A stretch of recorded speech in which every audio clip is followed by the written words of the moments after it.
Sveiki. Labai smagu, kad tarp mūsų fitneso akademijos narių sportuoja ir matematikos mokytoja. Nu taip. Kokie pojūčiai?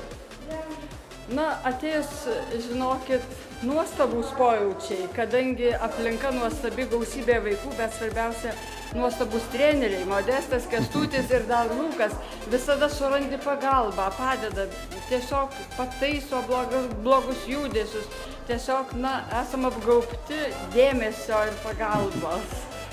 Ir dar nepabaigiau, ir mūsų direktorė, kaip jin spėja visur, kiekvieną mus pastebi, svarbiausia apdalina nuostabę šypseną, tai belieka mums tik stengtis ir stengtis.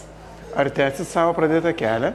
Labai norėčiau, tikrai labai noriu ir labai stengiuosi po truputį įsivažiuoti į tą darbą. Kaip mokytojas aš noriu paklausti, koks jausmas, kada matot šalia sportuojančius savo mokinius? Na, pradžia buvo labai nesmagu, nejauku, o dabar kažkaip tai labai miela. Kuo daugiau matau, tuo man smagiau su jais sportuoti. Ar rekomenduotumėt pas mus ateiti? Visada, kuo daugiau tik tai, kuo daugiau jaunimo, jie bus sveikesni, aktyvesni. Tai... Ir ne tik jaunimo? Ir ne tik jaunimo. Tai ką, mokytojai, mes palinkėsim sveikatos ir ilgų sportavimo metų. Nu, ačiū Jums labai, dėkoju.